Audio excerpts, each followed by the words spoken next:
Hey, welcome to Troll Time Show Live. I'm your host, Ivan D. Curtis, aka the Troll King.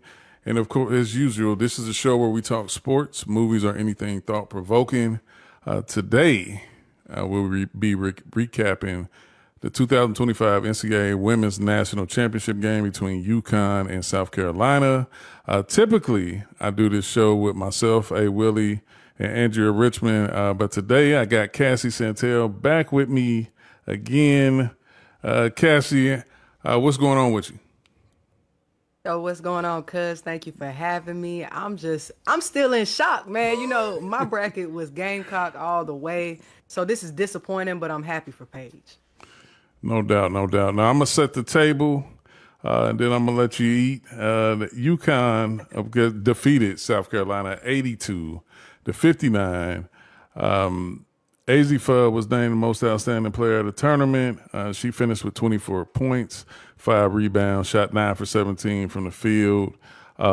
Sarah Strong was strong once again with 24 points, 15 rebounds, 5 assists, 2 steals, 3 blocks, 10 for 15 from the field, 2 for 3 from the three, and 2 for 2 from the free throw line. And then Paige Beckers capped it off with 17 points. Not her best shooting day. Only shot 5 for 14, but with, strong play from Fudd and Strong, it did not matter. 17 points, 6 rebounds, 3 assists, got to the line 7 times, went 7 for 7. KK Arnold was one of my favorites coming off the bench. She finished with 9 points, was 3 for 3 from the field to go with 3 assists. UConn shot 48% from the field, only 23% from the field, but got to the line 21 times and hit 18, which matched the free throw attempts for South Carolina. South Carolina, on the other hand, it was a long day scoring the basketball. They only shot 34%, 21 for 61 overall, 4 for 16 from the three. Joyce Edwards and Tessa Johnson was the only players to reach double figures with 10 points apiece. Chloe Kitts finished with 9.6 rebounds. And then you have Malaysia Fuwali, who had 9 points and 4 assists. The majority of the scoring came from the bench almost. And that was the biggest thing in the game.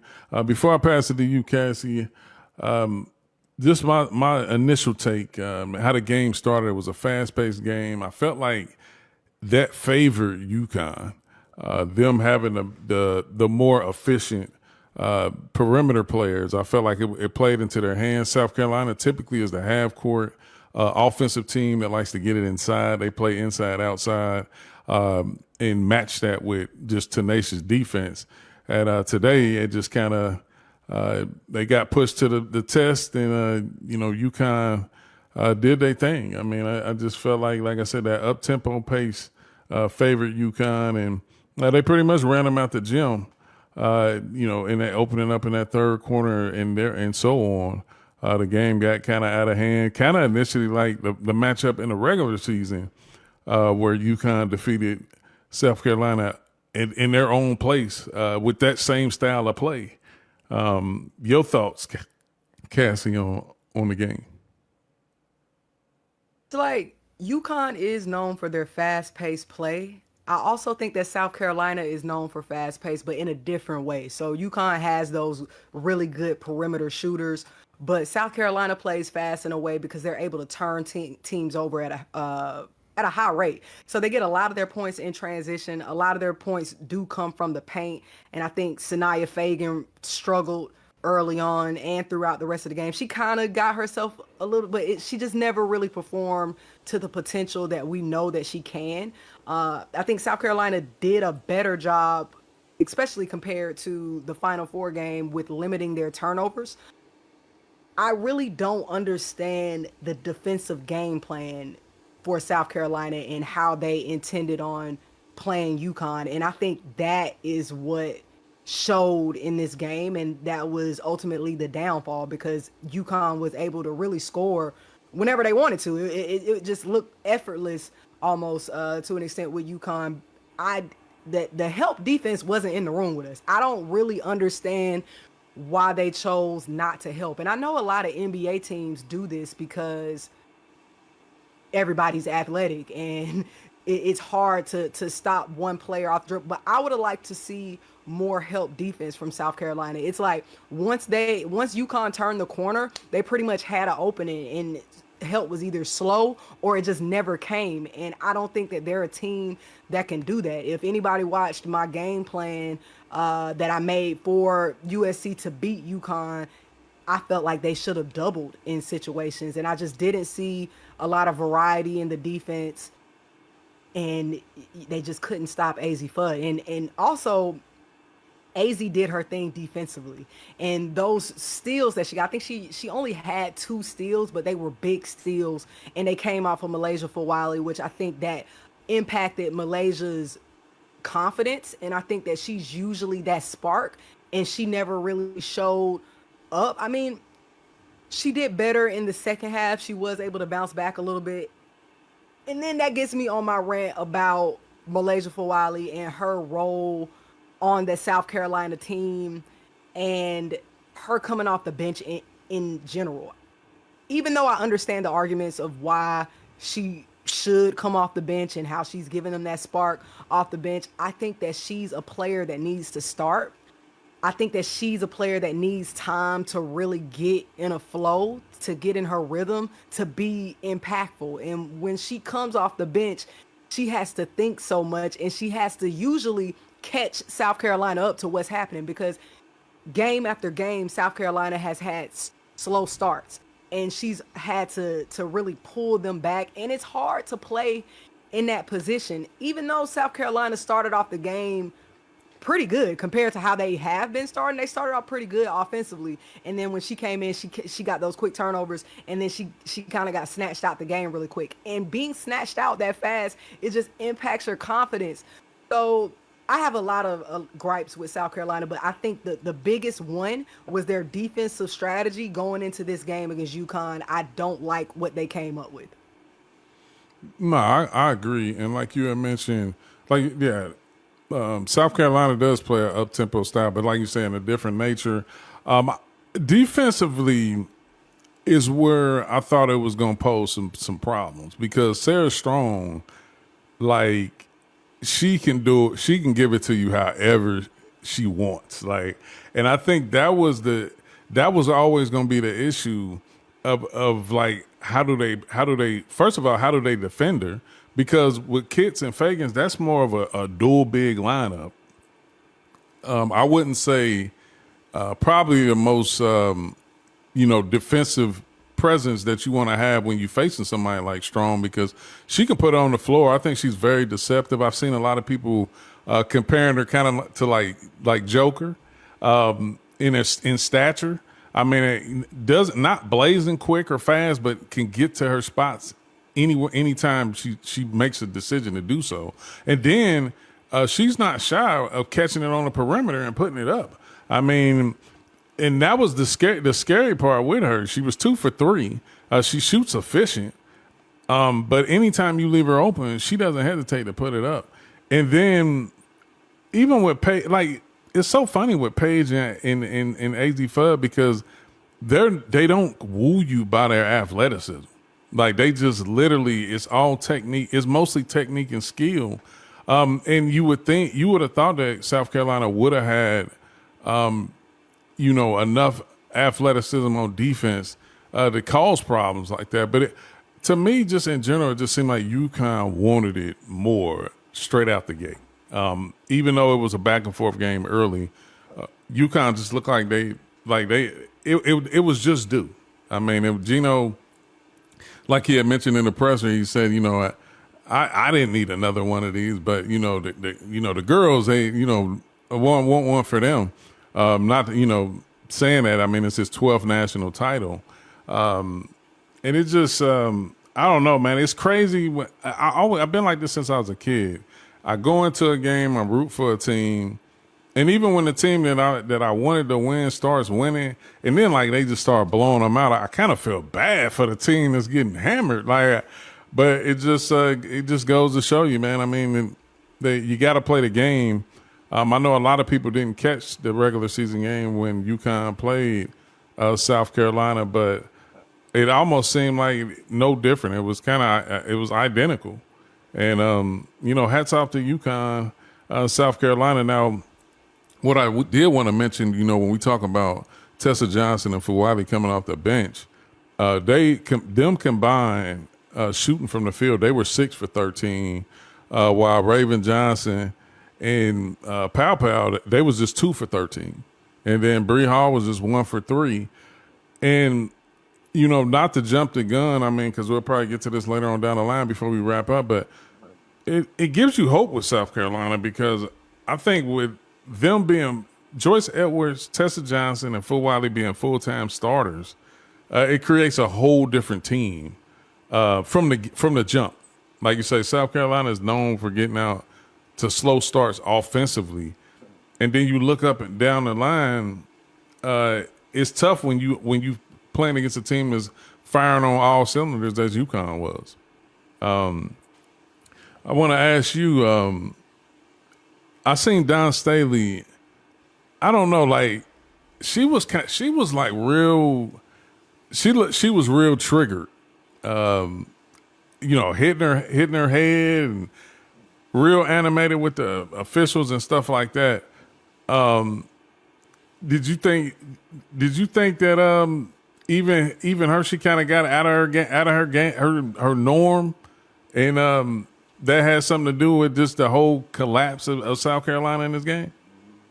I was really shocked by her mannerisms. I haven't seen her be that animated, to be honest. And she's usually more composed. And I think that, they look to her for that. That's their coach. That's where they're looking. So it could have impacted the game. And I want to say, like, people often say when a team wins, oh, they wanted it more. I don't think that in this case, I think both teams wanted it equally. But the difference is one team was prepared and the other was not.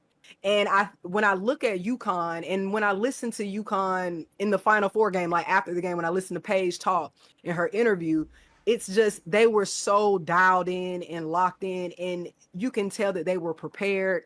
And Caitlin Clark mentioned it because she came on the Bird and Taurasi show, and she talked about how well UConn puts together a scouting report. And I think that's exactly what they did. They put together a really good scouting report on South Carolina both times they saw them, because they beat them about pretty much around, it was almost the same score, like, difference.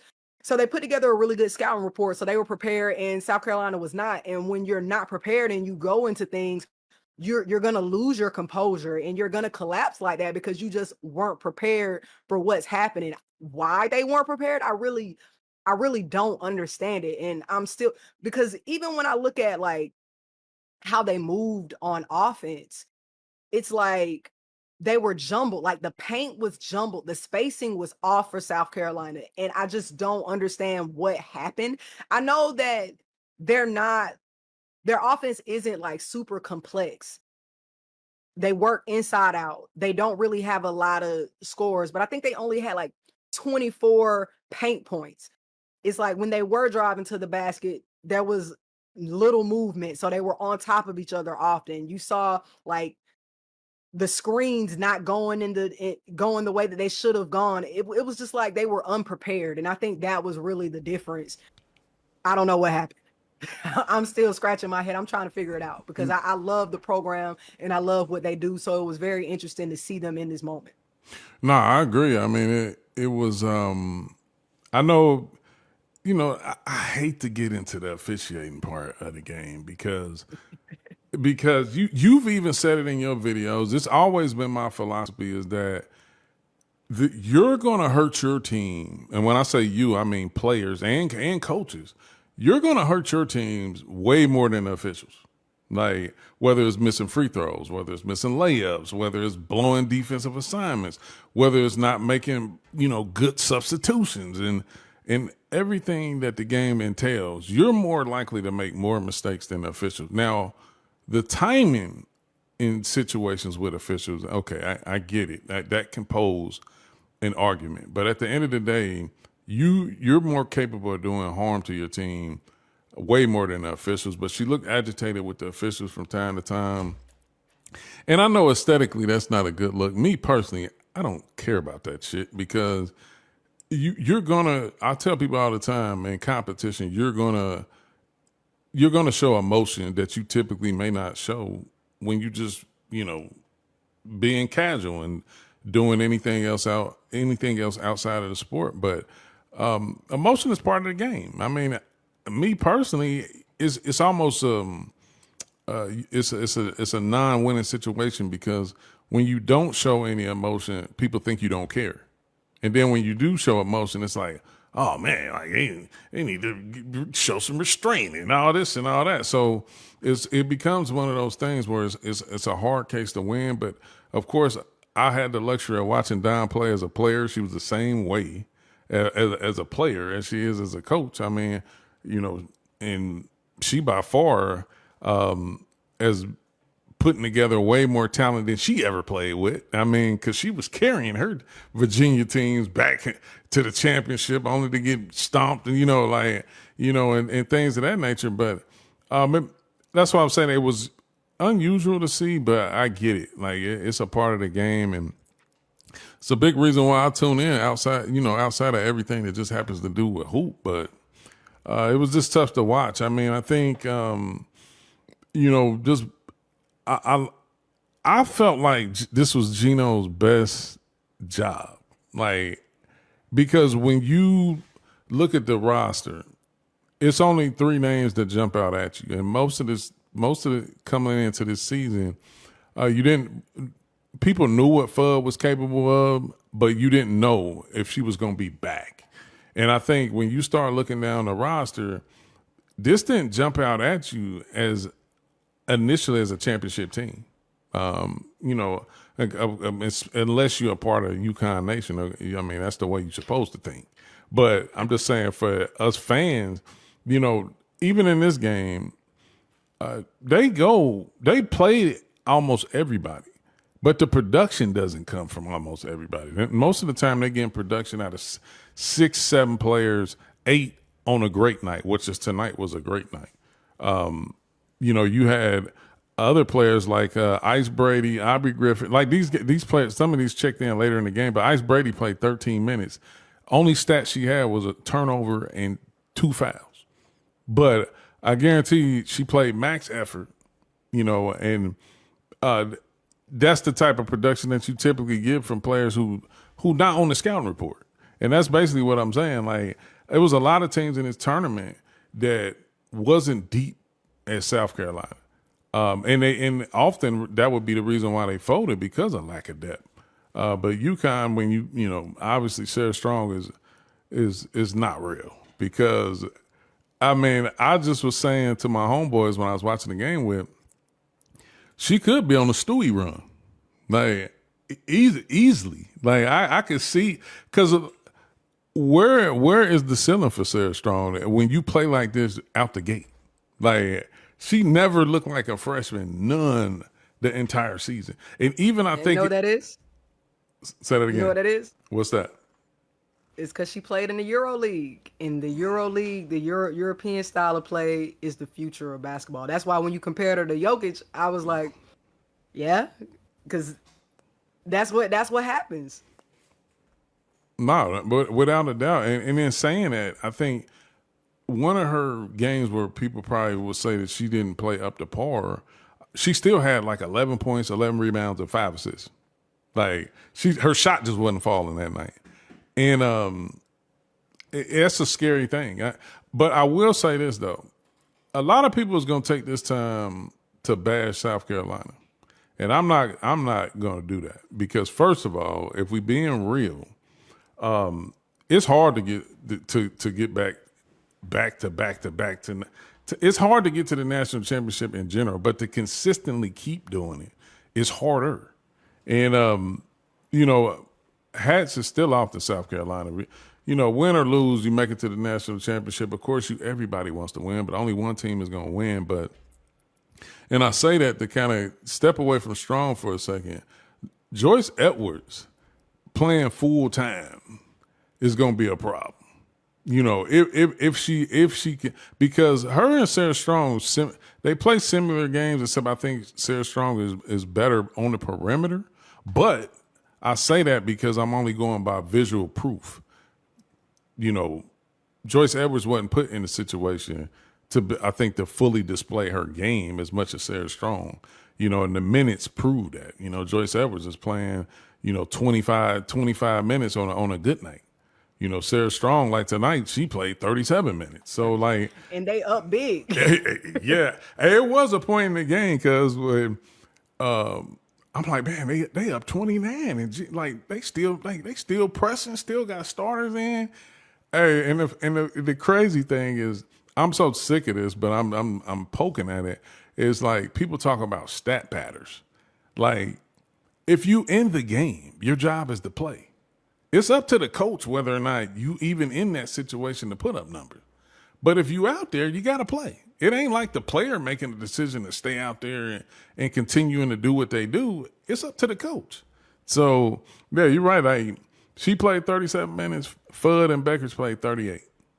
They were still double teaming. They was whooping, and they were double teaming on a press.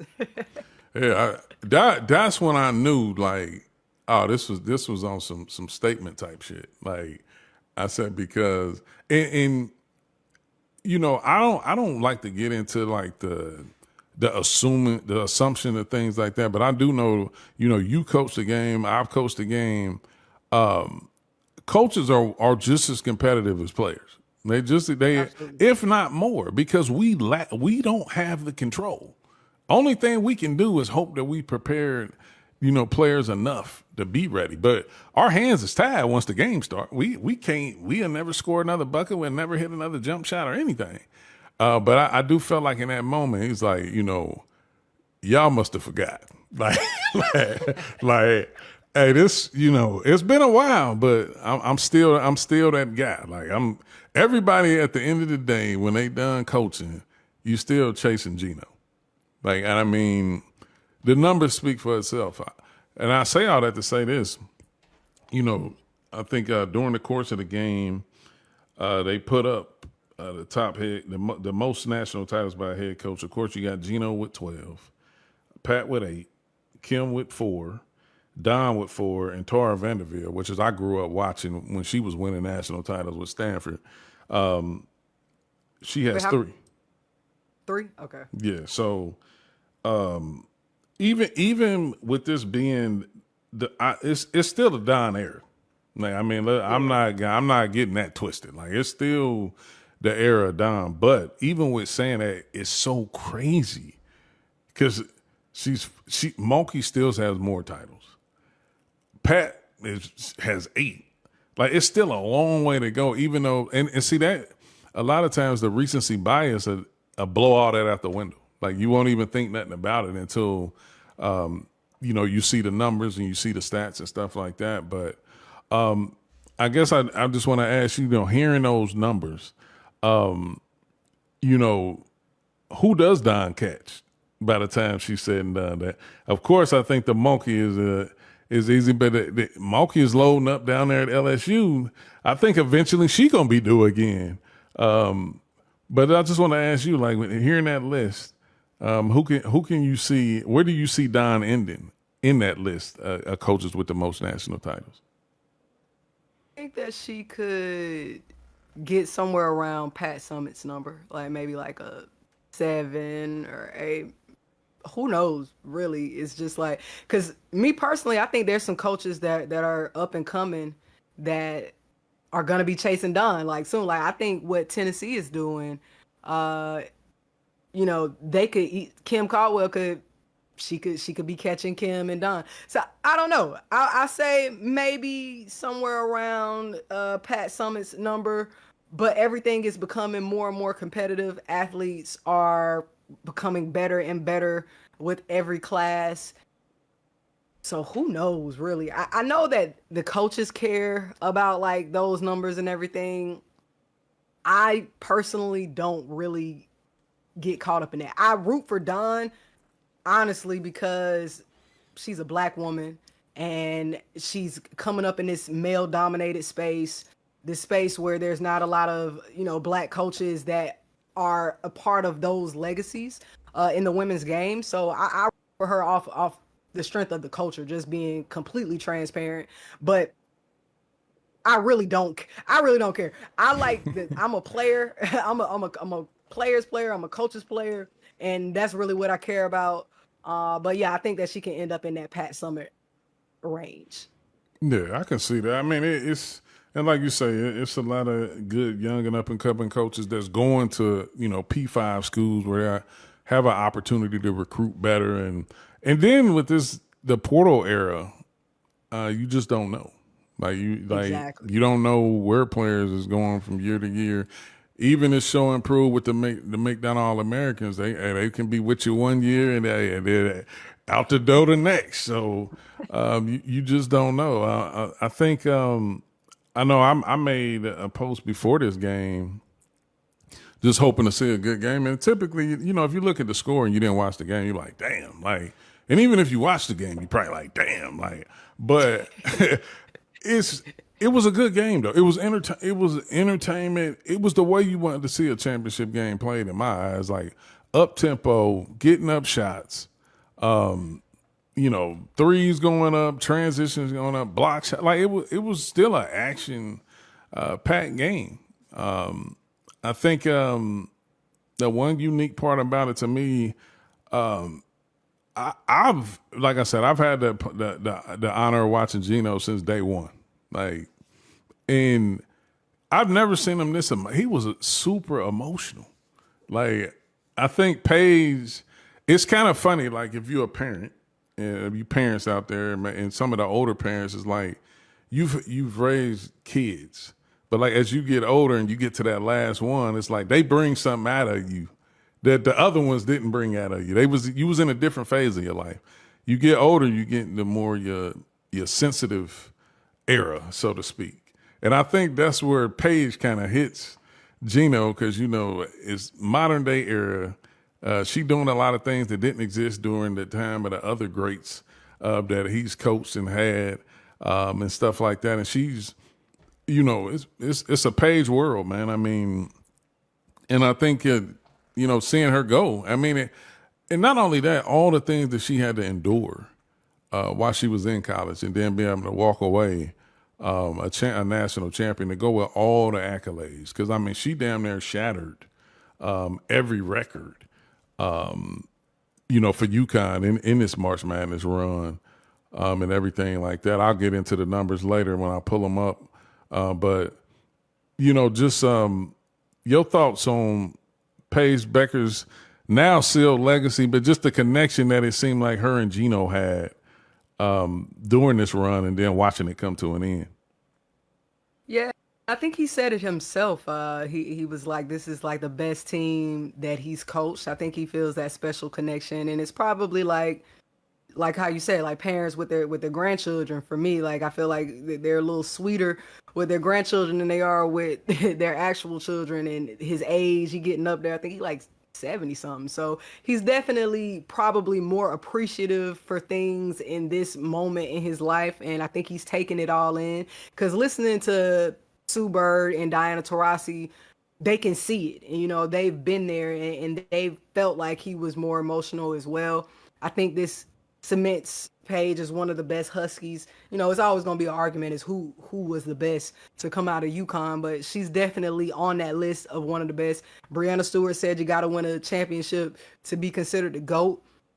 Now she has a very solid argument going into the WNBA. I think this is a great feeling going into the WNBA and winning a national championship. So it's just setting her up for success.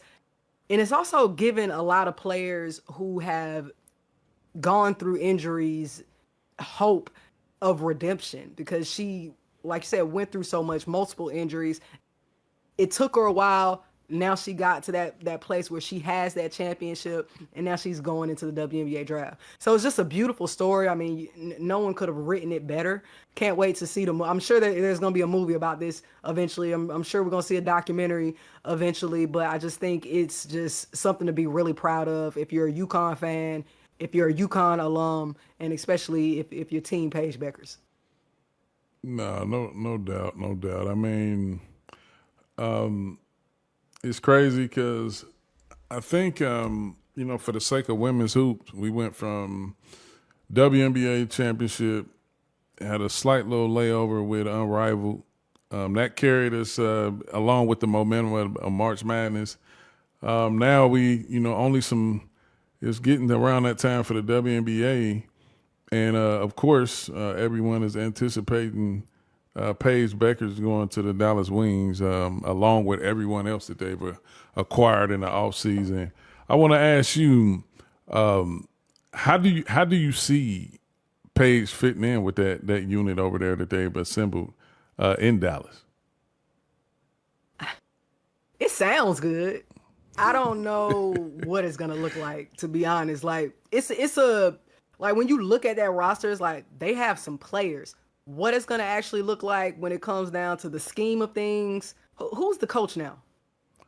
That is a good question. Did they actually? Because I mean, I know they got Kurt over there, as the GM, but I don't remember the announcement of the coach just yet. I'm sure they have one, but I'm interested to see how they put it on. It's Chris Cocaines. That's the new coach they announced back in December. Okay. But it wasn't loud though. That was the thing. Like them acquiring, Kurt was more louder than the actual signing of a coach. So that's why I didn't even think about it. What's his history like? Where he come from? Because I'm not familiar. He was currently in his second year as an assistant coach at USC. Has over a decade of WNBA. Okay. Yeah, WNBA and Division One women's coaching experience. Somebody that we gonna have to just see. Like, Yeah. Okay. I remember. It's coming back to me now. Like when you said USC, okay, I remember the picture and seeing, but I really knew nothing about him. So this is his first time as a head coach, from what it sounds like. This is a colorful collection of players. I don't really know how they mesh. I don't really know what the offense looks like. We just gonna see. It sounds good, but we gonna see. I have no comment at this time. Nah, that's what I said. I mean, I said the beauty of it is this: like Paige, she can play with the ball in her hands. She can play without the ball in her hands, and I think she can. She can catch and shoot. She can shoot off the bounce. She does everything to me that if you need a 1A or a 1B, like I mean, she's capable of being effective either way. So yeah, that will be interesting to see. That pretty much for the national championship game. I mean, I'd say, we're looking into next season. Of course, these are two programs that's going to be right back at it again. I mean, in the big scheme of things, I was kind of wondering the way Gino was getting teary-eyed and stuff like that. I'm like, man, is he thinking about stepping down, or like, is this the Keep talking about that? Is this the last go? Like, I mean, because man, that would truly be something. I mean, but I'm sure to get handed off to the right person. But that's just what I was thinking in the back of my mind. But I mean, you got a player like Sarah Strong that has 3 more years of eligibility. AZ Fudd. Saying she's coming back, that definitely is like telltale signs to me that he's not going nowhere. I don't think he's planning on going nowhere, but yeah, that's what DT said. Yeah, DT was like he gets attached to certain players and he wants to see it through. So her guess is that he sees it through for Sarah Strong, and I think that she would know. So I don't think he's stepping down anytime soon. He really just signed that new contract extension, but I know that they can break that, but I don't think he's going anywhere. No, not at all. I wanted to ask you something. I mean, because it has a lot of people up in arms. Me personally, every time I combat it, I say it's just do it. I'm basically talking about the transfer portal and NIL and all of that basically rolled up into one. For years, we've all been, force-fed this stuff about players should be happy that they're getting a 4-year degree and to go to a university and everything, but not really realizing that that's just for the school. The NCAA has nothing to do with the University of South Carolina, Connecticut. They have nothing to do with the universities to a certain extent. What the NCAA does is like they host the collegiate athletics for all of these schools. So like their whole job is to organize the sport and monetize the sport, and they've been doing a damn good job of that for years. And during the beginnings of that time, the players were getting they're generating millions and billions, but they couldn't even if somebody from the university had bought a parent a plane ticket, it was a violation. And like when stuff was like that was going on, it was like you can't tell me you care about kids when you can't even do something beneficial to help a parent out who may not be able to afford to, fly across the country to be able to watch their kid play for that particular university. So now that players are, it's the player empowerment era where they're allowed to make money. They're allowed to do certain things for the benefit of themselves, which is typically, that's what people do anyway. That's what you taught your whole life, basically, is you grow up, you go to school, you get a degree, or if you don't get a degree, you get a job, and you work so you can take care of yourself. And now that, coaches have always been able to bounce around from school to school. Like, and never no recourse or it was no big deal. But now when players do it, it's everybody's up in arms. And I always say that the one word that a lot of people like in our country is control. Like people like to control everything. Like some people only feel good when they controlling shit. Like they hate to watch somebody doing something that they really want to do. That sometimes they can either it's because they can't do it or they just don't like it. Like and that's literally what it is. Because me personally, I don't get attached to teams anymore. I get attached to players. So wherever that player go, I'm a root for them. Like, or if it's a coach, I'm a root for them wherever they go. But just me asking you, what do you like with all this going on? What is your thoughts on the portal and NIL deals and just the player empowerment era as we know it today? Oh yeah, I've told my followers. I told the Hoops Trials before. I'm a transit fan. I'm following players. I'm following coaches wherever they go. People don't like change, and more than that, this country has been indoctrinated into a slave mentality. And if we just being real, that's what it is. And sports reflects the slave trade and all that kind of stuff. But we ain't even got to get deep. I'm for it. I'm all for players having the autonomy to do what they want because it's just like a job. It's just like a house. If you don't like your job, you're going to start putting in applications to go somewhere else. If you don't like where you're living at, you don't like the environment, you're going to start shopping around for other houses. So be it. So it makes sense. It's how we operate in the real world. And these are adults. They're not children. So they should have, the ability to move around. Now, if they want to add in contracts, if they think that the players are jumping around too much and they want to add in contracts, then so be it. I don't think there's anything wrong with that because it's business and it's always been a business, but it hasn't been treated like a business. It's been treated like, these players have been products. They've been cattle, and they've been moved around and such. So now they're finally treating it like a business as it should be. And players are able to make money. Like these players for years have made these universities, made the NCAA money that they have not been able to see. And it's honestly, I think that they should be, we talking about, we comparing it to slave. They need reparations. Some of these players like Skylar Diggins-Smith, Diana Taurasi, like the ones that really laid the groundwork and who were already doing, Candace Parker, who were already doing things to elevate the game that brought in a lot of money, that really brought in a lot of eyes that haven't received, that weren't able to receive the benefits of this. They need back pay because it's like, y'all been getting rich for years. So I love it. I'm all here for it. there's been coaches that have done things for players that lost their job before NIL, that got in trouble with the law, because it ended up being a federal crime. I wish the name escapes me of the coach that I'm thinking of, but everybody deserves a piece of this cake, because people been eating for years. So it ain't no fun when a rabbit got a gun. Now everybody mad, but it's mostly because people don't like change. But in a few years, everybody gonna love it.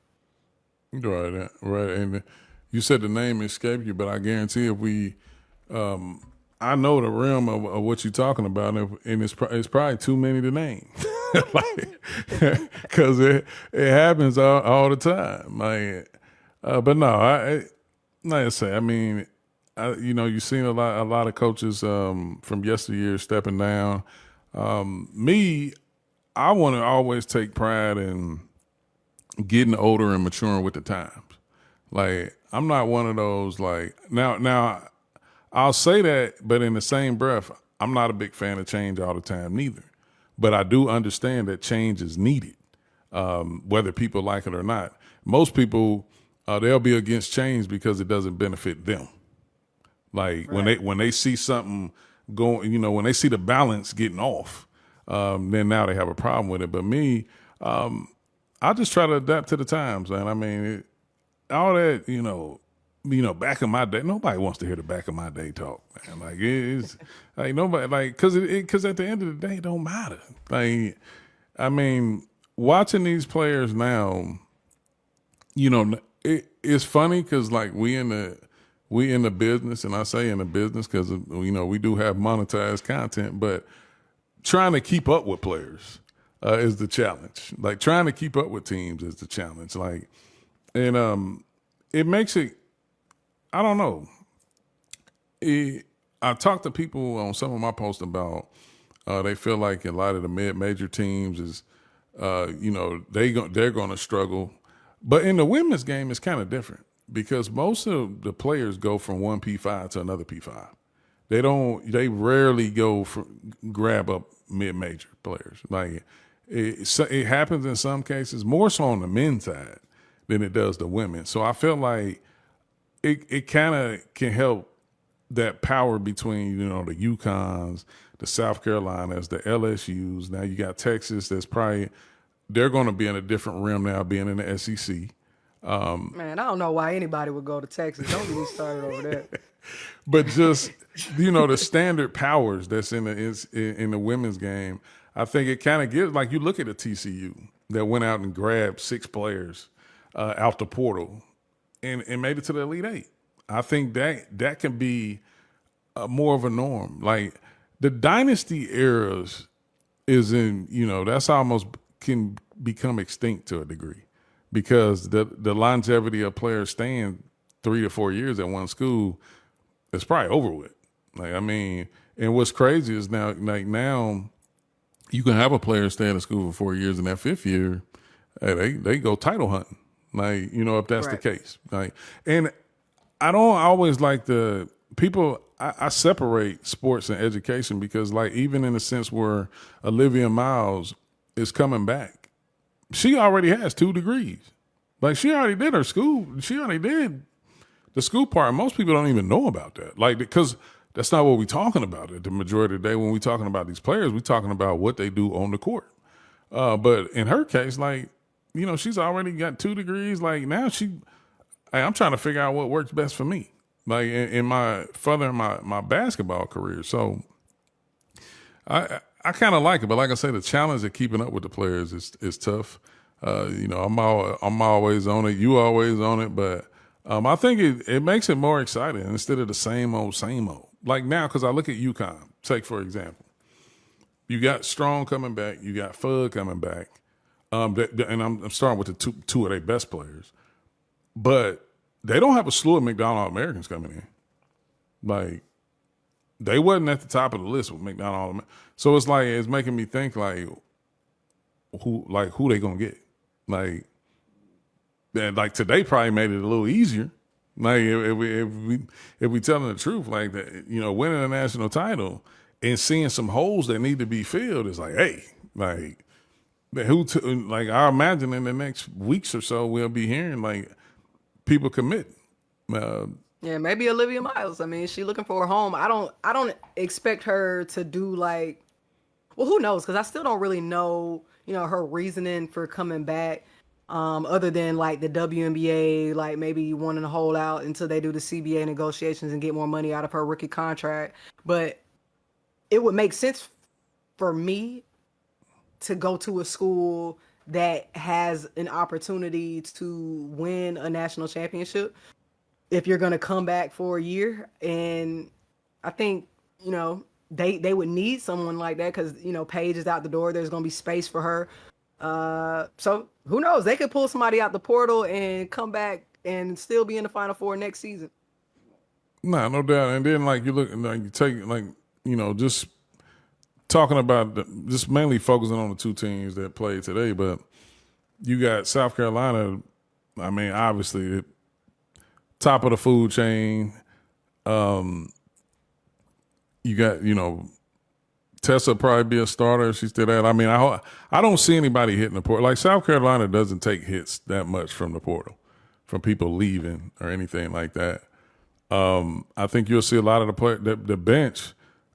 I would have loved to see their practices because I guarantee the bench gave them a run for their money here and there. But to watch some of these players probably mature from going from the bench to being starters. Me personally, for Wiley, she's always going to be a wild card. Like and I say that because her style of play is kind of more loose, open court, and she's better with the ball in her hands. Like as much as the more she has the ball in her hands, I think the more she feels involved in the game.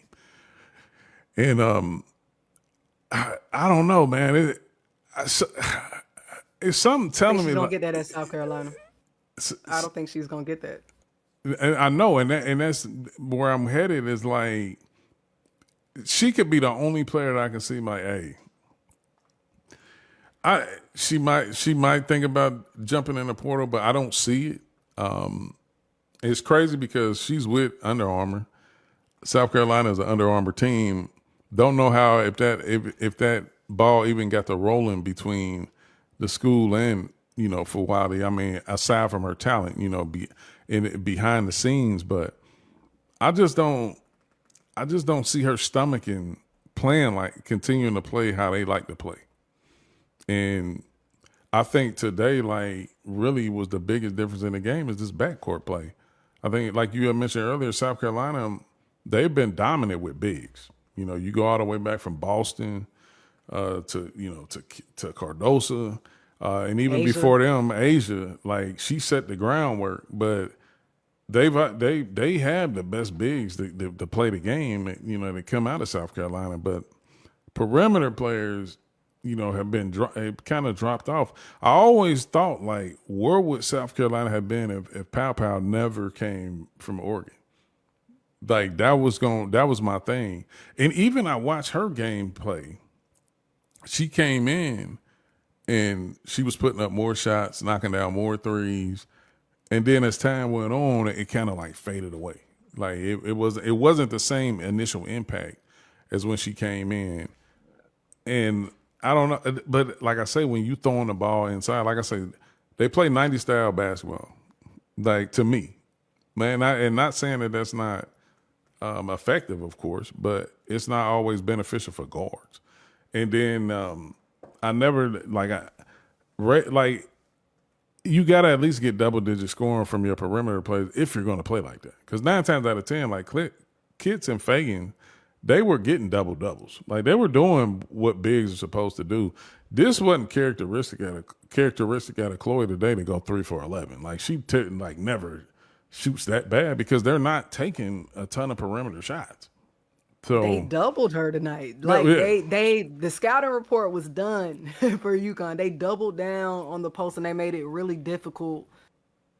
It's just I don't know what happened. Like because then I'm remembering I don't even like how they defended Sarah Strong. Like I knew that she was gonna have a big game. You really can't. She's a player you really can't stop. you try to slow her down as much as possible. But it's like they were just leaving her open. Like she had at least 3-4 feet sometimes on these 3-pointers that she was taking. And it's like, y'all don't know that she's a 3-point shooter. So it's like, I just really don't know what the game plan was. It's just, yeah, I'm getting upset all over again. Just think about the defensive scout for this and not knowing what it really looked like, because there's a difference between, having a game plan and also execution. But it just looked like from watching them that they were intentional about sagging off. They were intentional about not helping. So yeah. Which, I mean, realistically, when you play in UConn, I mean, they didn't have another big. I think that was looking to score. I mean, that per se. Like you had El Alfie, like she's a true big. Like she there to take up space, play defense, rebound, block shots.